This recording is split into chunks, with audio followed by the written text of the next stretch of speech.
Welcome dear students, welcome back. आज का हमारा टॉपिक है डीएनए रेप्लिकेशन। तो डीएनए रेप्लिकेशन किसको बोलते हैं और डीएनए रेप्लिकेशन के हवाले से जो तीन तरह के हाइपोथेसिस या मॉडल पेश किए गए थे, आज हम उनकी वजाहत करेंगे।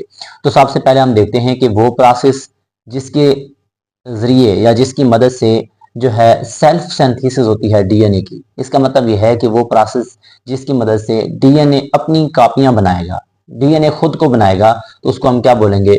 डीएनए रेप्लिकेशन का नाम देंगे। ये जो प्रोसेस है ये सिर्फ और सिर्फ एक फेज के दौरान होता है, जिसको हम कहते हैं S phase of cell cycle. तो जब सेल साइकिल के दौरान एस फेज होता है तब डीएनए रेप्लिकेशन का प्रोसेस होता है। तो वो डीएनए जिसने रेप्लिकेटेड होना है, जिसने तकसीम होना है, जिसने कापियां बनानी है, पुराना डीएनए वो पेरेंटल डीएनए होगा। और जो नई कापियां बनेंगी रेप्लिकेशन के प्रोसेस के बाद, उनको हम बोलेंगे डॉटर डीएनए। तो इसके बाद हम देखें तीन तरह के मॉडल जो हैं वो पेश किए गए थे। सबसे पहला मॉडल है उसको हम कहते हैं कंजर्वेटिव मॉडल, उसके बाद है सेमी कंजर्वेटिव मॉडल, उसके बाद है डिस्पर्सिव मॉडल। अब कंजर्वेटिव मॉडल से क्या मुराद है?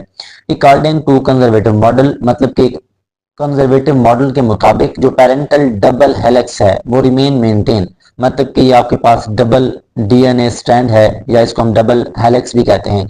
ये आप देख सकते हैं बिल्कुल सेम रहता है, आगे टूटता नहीं है, तकसीम नहीं होता, एक दूसरे से दोनों स्ट्रैंड अलहदा नहीं होते, बिल्कुल सेम रहते हैं, मेंटेन रहते हैं। और this double helix generate DNA copies, और यही जाकर क्या कर देता है? नई कॉपी को बना देता है।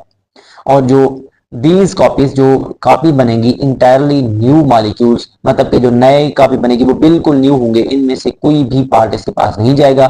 ये जो आपके पास पेरेंटल डीएनए था वो अपने आप को महफूज रखेगा मुकम्मल तौर पर, और यहाँ से और डीएनए बनेगा, कॉपी बनेगी। तो ये है कंजर्वेटिव मॉडल का मतलब कि जो पूरा डीएनए है डबल स्ट्रैंड वो अपने आप को महफूज कर लेता है। इसी तरह सेमी कंजर्वेटिव मॉडल जो है ये आपने नहीं करना, इसको सिंपल कर लें, आसान कर लें कि टू पेरेंटल डीएनए के इसके मुताबिक दोनों पेरेंटल डीएनए, ये एक स्ट्रैंड ये दूसरा स्ट्रैंड, दोनों एक दूसरे से पहले क्या होंगे? अलहदा हो जाएंगे। दोनों एक दूसरे से अलहदा हो जाएंगे मतलब कि एक पेरेंटल स्ट्रैंड एक साइड पे चला जाएगा, दूसरा पेरेंटल स्ट्रैंड दूसरी साइड पे चला जाएगा। ये स्ट्रैंड अपनी कॉपी बना देगा, ये स्ट्रैंड अपनी कॉपी बना देगा। तो इस तरह एक से दो बन जाएंगे। तो ऐसा मॉडल जिसमें क्या कहा गया है कि दोनों स्टैंड एक दूसरे से पहले सेपरेट हो जाएंगे, उसके बाद एक स्टैंड अपने आप को महफूज कर लेगा, दूसरा स्टैंड इस साइड को महफूज कर लेगा। तो एक दूसरे से अलहदा हुए हैं, कंप्लीट कंजर्व नहीं हुए। यहाँ पे कंप्लीट कंजर्व हुए थे तो कंजर्वेटिव मॉडल, यहाँ पर कंप्लीट कंजर्व नहीं हुए, पहले एक दूसरे से सेपरेट हुए, अलहदा हुए, फिर दोनों ने अपनी कॉपियां बना ली। तो ये है आपके पास सेमी कंजर्वेटिव मॉडल। अब डिस्पर्सिव मॉडल से क्या मुराद है? डिस्पर्सिव डिस्पर्स से निकला है।